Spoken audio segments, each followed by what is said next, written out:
अ, एक बहुत बड़ी खबर आ रही है। खबर ये है कि जो यूक्रेन के राष्ट्रपति हैं वोलोदिमोर वोलोदिमीर ज़ेलेंस्की, उन्होंने इस बात का खुलासा किया है कि वो एक व्यापक कोई प्लान पर काम कर रहे हैं, और वो रूस के साथ जो लड़ाई चल रही है उसको खत्म करना चाहते हैं। अ, ये चीज़ उन्होंने खुद कही है, और ये भी माना है कि यूक्रेन को जो है काफ़ी नुकसान हो रहा है। जो जो यूक्रेनी सैनिक हैं वो बड़े पैमाने पर मारे जा रहे हैं, और ये नुकसान जो है लंबे समय तक जाना मुश्किल है। ये भी बताना उचित होगा कि सोशल मीडिया पर अक्सर ऐसे वीडियो वायरल होते रहे हैं, जहाँ पे ये दिखाया गया है कि जो यूक्रेनी जो पुरुष हैं, उनको ज़बरदस्ती जो है वो सेना में शामिल करने की जो है कोई कोशिश हो रही है, या उनको खींच करके जो है सेना के सेंटर में ले जाया जा रहा है।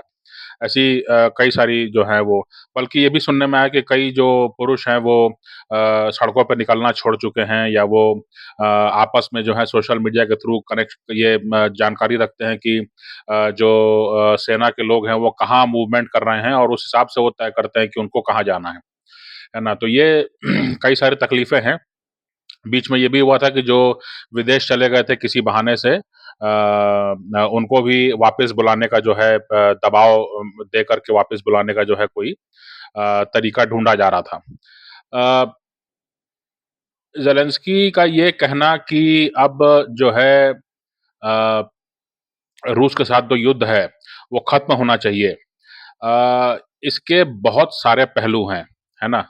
इसके बहुत, बहुत, बहुत सारे पहलू हैं। ये एक बहुत बड़ी घटना है, और इसका इसका जो अंजाम होगा वो सब पर आएगा। किसी के लिए अच्छा होगा, किसी के लिए बुरा होगा, है ना? और हम नहीं जानते हैं, पर हम इसके बारे में कुछ चर्चा करने की या इसके बारे में कुछ सोच-विचार करने की कोशिश कर सकते हैं।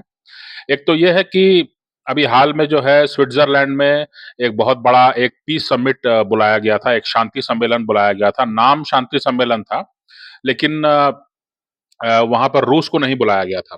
तो जो जिससे युद्ध हो रहा है उसी को नहीं बुलाओगे, तो फिर शांति कैसे स्थापित होगी? तो इसलिए जो है अब चूँकि पश्चिमी देशों से भारत के अच्छे संबंध हैं और पश्चिमी देशों का दबाव था, तो इसलिए भारत भी जो है वो शामिल हुआ। लेकिन वो मंत्री स्तर पे शामिल नहीं हुआ, वो राजनयिक स्तर पे शामिल हुआ।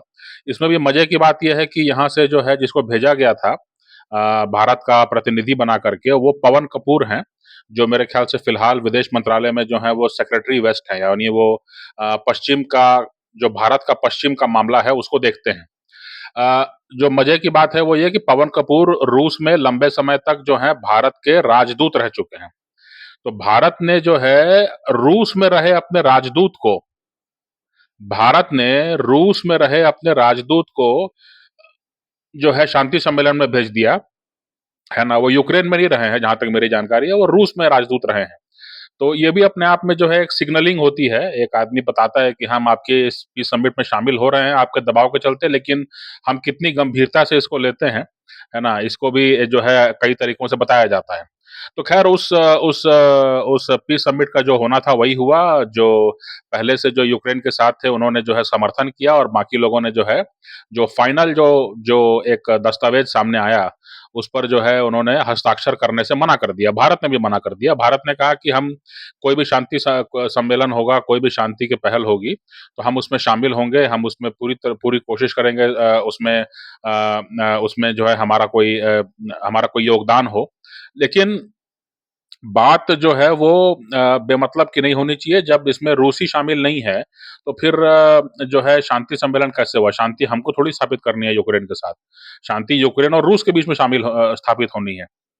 तो ये कुछ बातें थी, और एक तरह से पूरी दुनिया ने माना कि ये जो जो जो पीस समिट है ये फेल कर गया है ना? इसका कोई नतीजे नतीजे सामने नहीं आए हैं। कुछ रिपोर्ट्स में ये कहा गया कि जो भी रूस के साथ ब्रिक्स में हैं जितने भी देश, उनमें से कुछ लोग तो गए ही नहीं, और जो गए उन्होंने साइन नहीं किया। तो इसलिए जो है कहीं न कहीं रूस का जो है पलड़ा भारी रहा। रूस का जो दबदबा है दुनिया में वो ज़्यादा दिखा उसमें। तो ऐसे पीस समिट आप खुद करें, सबको बुलाएँ, और फिर जो है ये दिखे कि रूस का समर्थन ज़्यादा है, तो ये तो बेइज़्ज़ती वाली बात होगी। तो ऐसे आइडिया आइडिया देने वाले को भी जो है वो डिस्करेज किए जाने की ज़रूरत है। पर मैं जो मूल बात कह रहा था कि ज़ेलेंस्की जो हैं अब तैयार हो गए हैं कि वो कह रहे हैं कि एक व्यापक कोई प्लान बना रहे हैं कि जिसके साथ वो रूस के साथ जो ये युद्ध है उसको ख़त्म करने पर तैयार हैं। मज़े की बात ये है कि जब 2022 में फरवरी 2022 में जब रूस ने जो है कार्रवाई शुरू की थी, तो उस दौरान भी जो है मने 1-2 हफ्ते जो है कुछ मुलाकातें हुई थी, रूस और यूक्रेन में।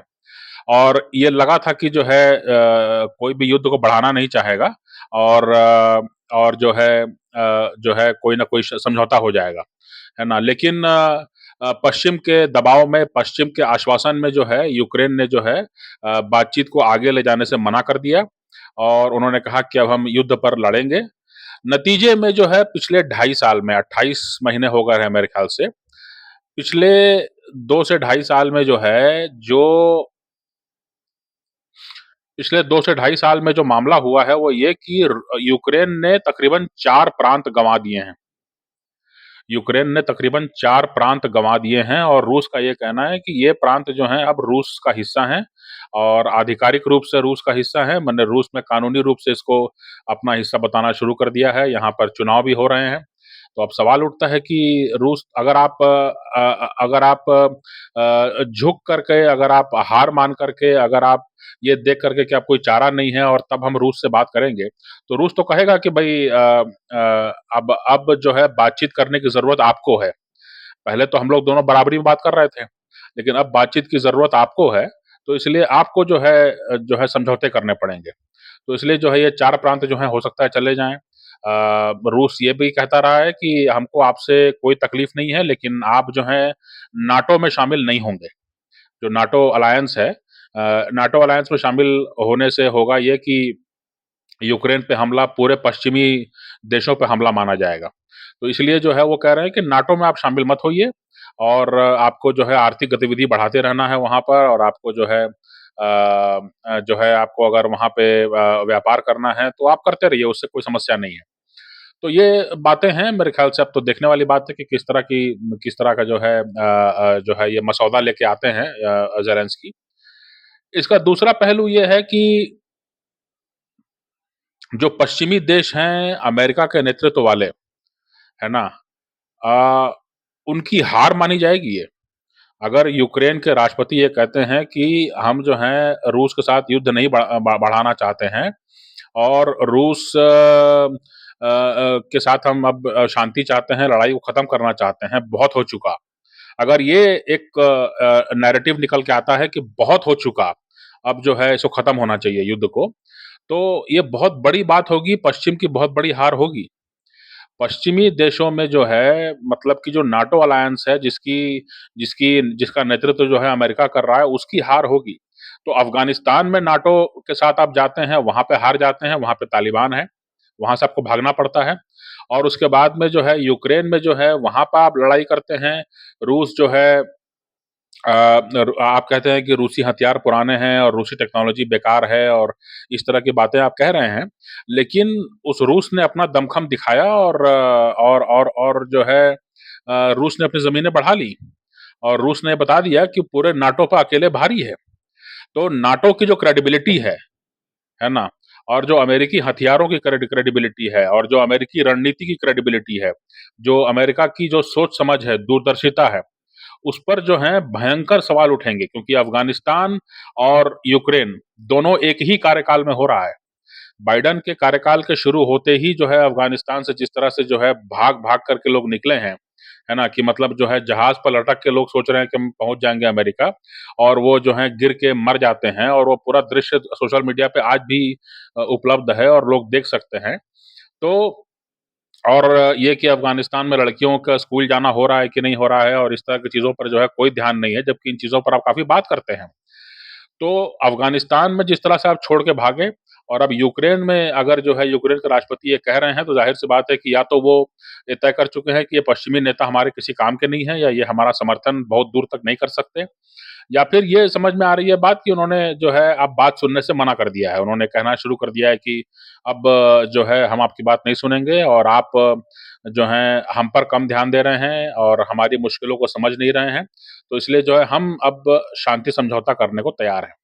तो अमेरिका के नेतृत्व, अमेरिका की दूरदर्शिता, अमेरिका के की जो जो साख है, उस पर जो है बहुत बड़ा सवाल उठता है ना? और भारत भी अभी भारतीय प्रधानमंत्री जो हैं अभी जा रहे हैं 8 जुलाई मेरे ख्याल से अभी तो माने औपचारिक रूप से ऐलान नहीं हुआ है लेकिन ये माना जा रहा है कि 8 जुलाई को जो है रूस में जो है राष्ट्रपति पुतिन से मुलाकात होगी। तो और ईरान ईरान के साथ चाबहार बंदरगाह पर जो है एक 10 साल का एग्रीमेंट साइन हुआ है। तो कहीं न कहीं ये सभी चीज़ें दिखाएँगे कि अमेरिका पर भरोसा अब कोई नहीं कर रहा। अमेरिका के साथ लोग जिसके अच्छे रिश्ते हैं, वो अच्छे रिश्ते कायम रखता हुआ जितना आगे जा सकता है, जा रहा है। लेकिन कोई ये कहना कि अमेरिका जो कहेगा वो हमको मानना पड़ेगा या अमेरिका की हर बात को हमको मानना पड़ेगा या अमेरिका की हर बात को हमको सुनना पड़ेगा और उसकी बात को गंभीरता से लेना पड़ेगा, ये दौर जो है लगता है कि बहुत तेज़ी से जा रहा है ना? ये बहुत तेज़ी से जा रहा है। जो है इसको इसको देखने वाली बात है क्योंकि आज के दिन में आप देखिए कि अच्छा यूरोप की स्थिति बड़ी कठिन हो गई है। यूरोप की स्थिति बड़ी कठिन हो गई है, जो आज वर्तमान में जो जो नेता हैं, जैसे जर्मनी में ओलाफ शोल्ज़ हैं या फ्रांस में इमैनुअल मैक्रोन हैं, ये जो हैं यूक्रेन का साथ देना चाहते हैं रूस के खिलाफ। क्योंकि इनको लगता है कि जब तक यूक्रेन सामने खड़ा है, तब तक बाकी यूरोप सुरक्षित है। तो ये साथ देना चाहते हैं, लेकिन अब इनकी अपनी स्थिति बड़ी कमज़ोर हो गई है। ओलाफ शॉल्ज़ को बहुत ज़बरदस्त राजनीतिक चुनौती मिल रही है अपने ही देश में एक अति दक्षिणपंथी पार्टी एएफडी से। तो आने वाले चुनावों में अगर वो हार जाएँगे बुरी तरह से और उनका उनका बोरिया-बिस्तर समेट को कहीं और फेंका जाएगा तो नहीं बोला जा सकता, है ना? माने बाहरी लोगों के देश में आने को लेकर के यूरोप में इतनी नाराज़गी है और इतना बड़ा मुद्दा बन चुका है कि वो ना ना रूस से डर रहे हैं, ना यूक्रेन के संकट को समझ रहे हैं, ना कुछ चीज़ किसी चीज़ को। ये स्थिति उन्होंने माने अपना उनके अब मुझे अपना घर, अपना पड़ोस जो है मुझे बढ़िया चाहिए। अब ये वहाँ पर स्थिति उत्पन्न हो रही है। तो जॉर्जिया मेलोनी मजबूत हैं, वो अभी यूरोपियन संसद के चुनाव हुए थे, फिर मजबूत हो गई। इसके बाद जो है अब मैक्रोन जो हैं वो उन्होंने यहाँ तक कहा कि अगर यूक्रेन को ज़रूरत हो तो फ्रांसीसी से सैनिक या बाकी यूरोप के सैनिक जो हैं वहाँ जा कर के लड़ें, रूस के सैनिकों से। लेकिन अब सवाल उठता है कि मैक्रोन खुद ही अपनी पार्टी को जिता के नहीं ला पाए यूरोपियन संसद के चुनाव में और उनकी साख पर बट्टा लगने वाला था इसलिए जो है वो उन्होंने कहा कि अब देश में चुनाव होंगे, चुनाव अब जून जून के आखिर में होंगे और वो कोशिश कर रहे हैं कि जनता दोबारा उन्हीं को चुने, उन्हीं की पार्टी को चुने। जो अति दक्षिणपंथी और अति वामपंथी लोग हैं उनसे उनकी नीतियाँ जो हैं वो कहाँ ले जाएँगी कोई नहीं जानता है ना? तो इसलिए जो हैं मतलब ये लोग जो यूक्रेन के नेता के साथ थे, यूक्रेन के मुद्दे को जो है अपना मानते थे, ये सभी नेता खुद ही अपने घर में जो है घिरे हुए हैं, अपने घर में जो हैं राजनीतिक साख बचाने में राजनीतिक संकट से घिरे हुए हैं ना? तो ये स्थिति है। दूसरी बात जो है, जो मुझे लगता है ज़्यादा खतरनाक है, दूसरी बात जो है वो ये है कि रूस जो है, नहीं जानता था कि ज़ेलेंस्की जो है, वो 1 हफ्ते में मान जाएँगे या 2 हफ्ते में मान जाएँगे या 2 साल में मानेंगे या 10 साल मानेंगे, ठीक है? क्योंकि ज़ेलेंस्की का तो कुछ लगा नहीं है, पश्चिमी हथियार आ रहे हैं और यूक्रेन के आदमियों को लगाया जा रहा है काम में। तो इसलिए रूस को ये नहीं मालूम था कि जो आज ज़ेलेंस्की ने कहा है कि वो युद्ध खत्म करना चाहते हैं रूस के साथ, तो ये कब आने वाला है? ये 2 साल में आएगा, 5 साल में आएगा, 10 साल में आएगा, ये दौर कब आएगा? ये मौका कब आएगा? है ना? और उनको ये भी नहीं मालूम था कि भारत और चीन जैसे देश जो हैं, उनके साथ खड़े होंगे, पूरा साथ निभाएँगे, है ना? और उनसे तेल खरीद करके जो है उनकी अर्थव्यवस्था को पोषित रखेंगे, है ना? ये भी रूस को नहीं मालूम था, रूसी नेतृत्व को नहीं मालूम था, कुछ आकलन होगा, लेकिन बिल्कुल ठीक-ठीक उनको नहीं मालूम था कि हाँ, कैसे इन परिस्थितियों से वो निपट पाएँगे। लेकिन जो रूस को मालूम था, वो ये कि जो उसके पास जो सैन्य प्रतिष्ठान है, जो औद्योगिक सैन्य प्रतिष्ठान है, जो मिलिट्री इंडस्ट्रियल कॉम्प्लेक्स है, यानी किसी भी हथियार को बनाने की, किसी भी हथियार को इजाद करने की, किसी भी हथियार की उत्पादन को बढ़ा पाने की क्षमता, ये उसके पास है ना? तो अगर जो है उसकी अर्थव्यवस्था में पैसा आता रहे, तो वो अपने हथियार उत्पादन की क्षमता को बढ़ाते जाएगा और वो जो है युद्ध के मैदान में वो जीतते भी जाएगा, या वो जो है कहीं न कहीं मतलब एक एक या तो रोक लेगा या तो आगे बढ़ेगा, है ना? लेकिन पीछे हटने की नौबत नहीं आएगी, या ये नौबत नहीं आएगी कि जो है हार का मुँह देखना पड़े। तो रूस को ये मालूम था, और रूस ने 2.5 साल तक जो है मतलब अगर आप मान के चलें कि रोज़ाना जो हैं वो कई सौ तोपखाने के जो गोले हैं वो चलते होंगे, है ना? रोज़ाना। तो 28 महीने, 30 महीने, 3 साल, 4 साल, 5 साल जो है, रोज़ाना के तौर पर आपको इतने गोले चाहिए, ये उत्पादन क्षमता आपके पास होनी चाहिए, है ना? तो दुनिया के सभी देशों में ये संदेश जाएगा अब, कि आपके पास अपने देश में, अपने घर में जो है उत्पादन क्षमता होनी चाहिए, बड़े पैमाने पर। ये कि आप 3 साल, 5 साल जो हैं, आप युद्ध को खींचने की क्षमता रख सकें।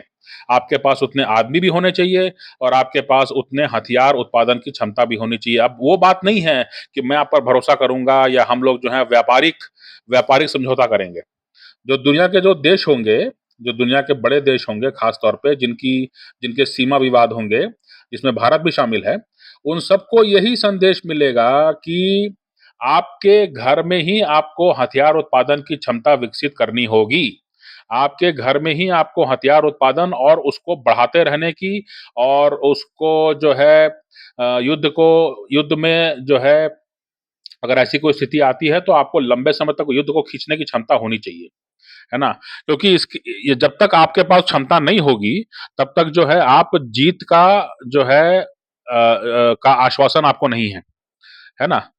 तो रूस ने ये दिखाया कि आपको जो है 30 महीने, 35 महीने, 40 महीने, 5 साल, 10 साल के लिए आपको लंबी लंबी जो है सैनिक कार्रवाई के लिए आपको तैयार होना है, और इसके लिए जो भी ज़रूरी हथियार हैं, वो आपके देश में बनने चाहिए, और जो जो भी ज़रूरत हो, वो भी आप देश में बनाने की क्षमता होनी चाहिए। जैसे मान लीजिए कि ये बीच में माना गया कि ईरान के जो ड्रोन्स हैं, जो ईरान के जो ड्रोन्स हैं, जो जिनको कि वो कहा जाता है, कामिकाज़े ड्रोन्स कहा जाता है। सुसाइड ड्रोन्स होते हैं, ये हथियारबंद होते हैं, इनको एक बार लॉन्च कर दिया जाता है, टारगेट उनका फिक्स होता है, वो वहाँ जाके गिरते हैं और धमाका होता है, और वो तो ये कामिकाज़े ड्रोन्स जो हैं, इसमें ईरान की बड़ी महारत थी, तो ईरान से जो है माना गया कि बहुत पश्चिम का आरोप यही है कि ईरान से जो है बहुत बड़े पैमाने पर जो है ये ड्रोन्स जो हैं वो रूस को दिए गए, और ये भी कि फिर बाद में जो है रूस में ही ये बनने लगे बड़े पैमाने पर। तो जो है ये कहीं न कहीं पूरी दुनिया में संदेश गया है कि अब जो है संयुक्त राष्ट्र में कहीं 4 लोग बैठ कर के पंचायती करके जो है युद्ध खत्म कराने वाले नहीं हैं। पूरी दुनिया में जो है सब लोग अपना-अपना देखने लगे हैं। किसी को तकलीफ होगी तो वो अपना वैकल्पिक व्यवस्था ढूँढेगा, वैकल्पिक व्यवस्था की का उपाय करेगा। लेकिन कोई भी आपके युद्ध में आकर के उसको खत्म करने का प्रयास नहीं करेगा, और कोई भी ये प्रयास नहीं करेगा कि जो है खून-खराबा ना हो, जनहानि, धनहानि, मानहानि ना हो, है ना? ये प्रयास अब कोई करने वाला नहीं है, कोई किसी के पचड़े में पड़ने की स्थिति में नहीं है, ठीक है? तो अगर कोई लड़ाई शुरू होती है, अगर कोई युद्ध शुरू होता है, तो आपके अंदर क्षमता होनी चाहिए कि आप उसको महीनों, महीनों, महीनों आप उसको खींच सकें। अगर आपके पास ये क्षमता है, तो ये माना जाएगा कि आपकी माने ये आकलन होगा अब।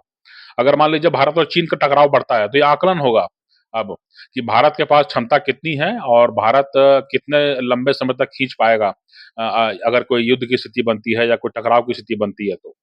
तो अगर ये दौर आ गया है, तो अब प्रत्येक देश, छोटे देश, मध्यम देश, अब हर देश जो है वो चाहेंगे कि उनकी सुरक्षा जो है वो सुनिश्चित करना है, क्योंकि अब कोई दूसरे के पचड़े में पड़ने वाला नहीं है।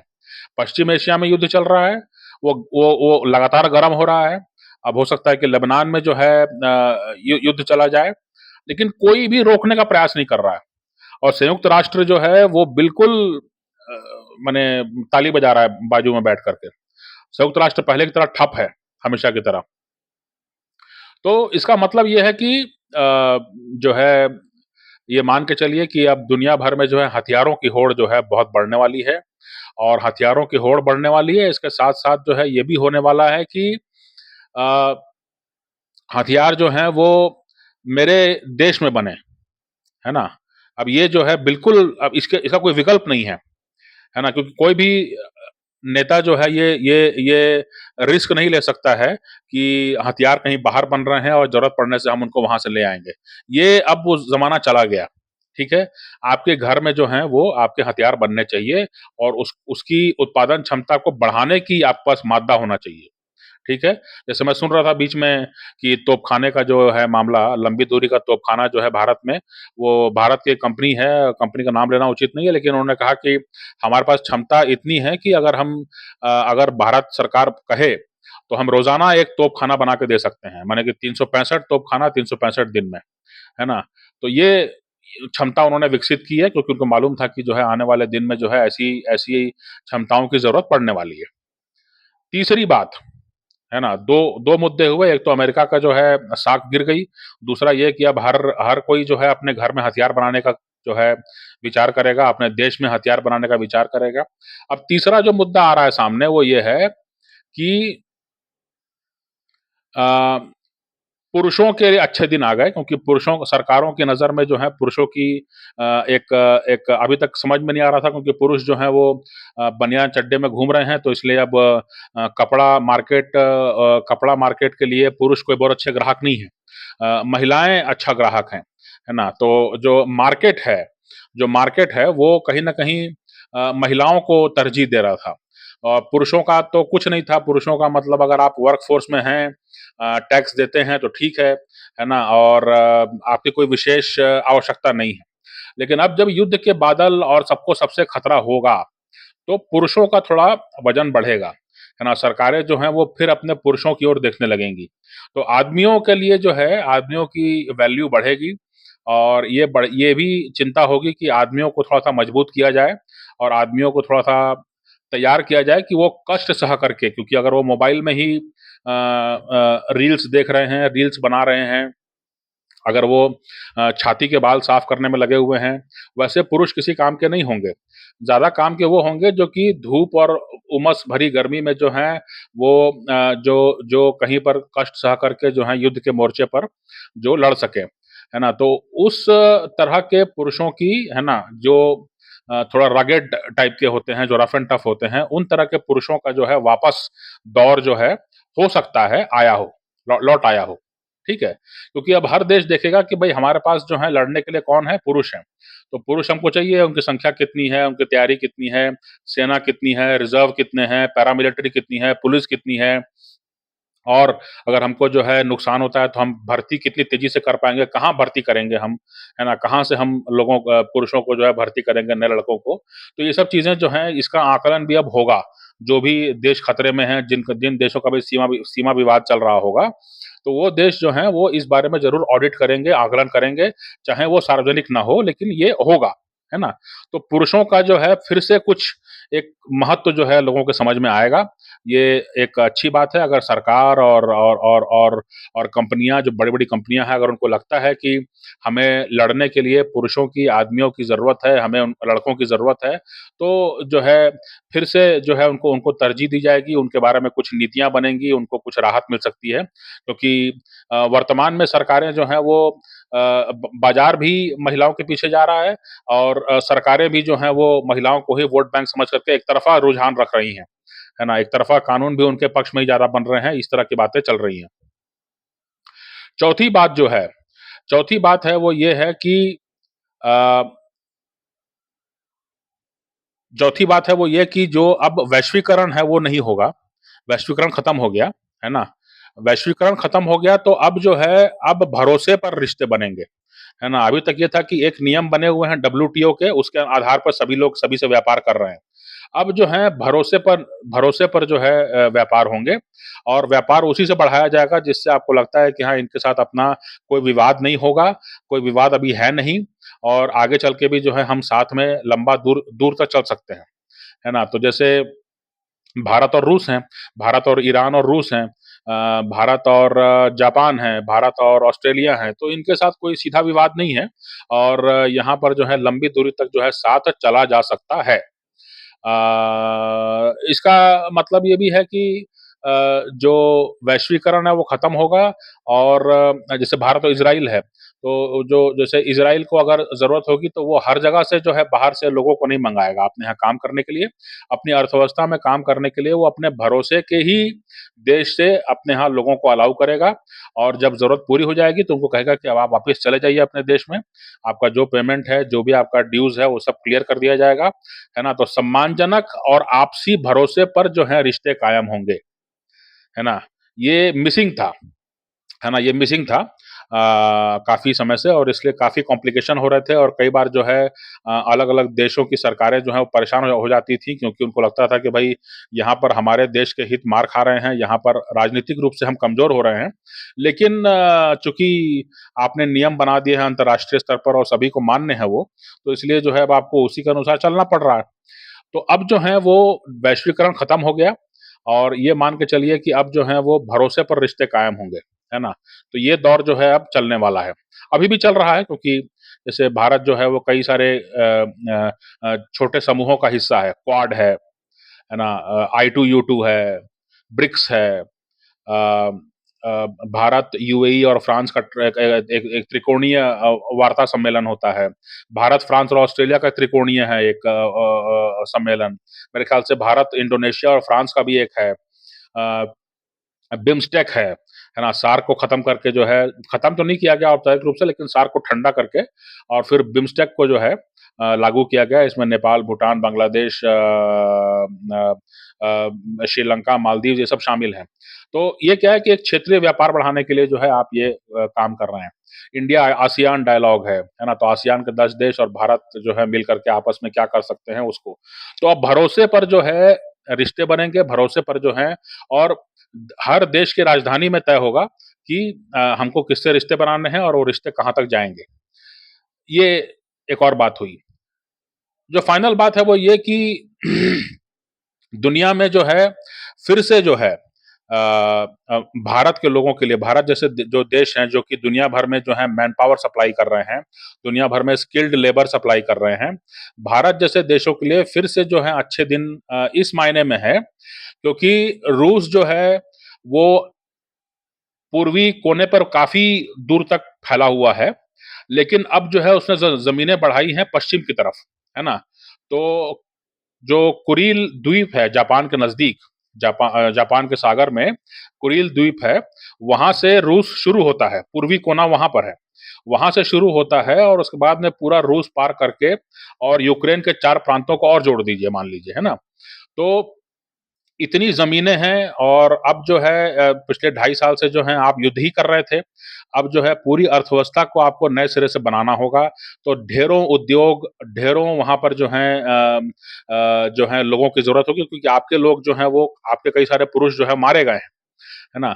तो इसलिए वहाँ पर जो है जो नए सिरे से अर्थव्यवस्था को पुनरुद्धार करना, पुनर्जीवित करना जो आवश्यकता होगी, इसमें भारत को वो शामिल करना चाहेंगे, भारत को शामिल होना चाहिए और भारतीय लोगों को वहाँ पर बड़े पैमाने पर नौकरी और व्यवसाय के मौके खुलेंगे और इसका इसका इसके लिए तैयार रहना चाहिए, इसके लिए यहाँ पर मन बनाना चाहिए।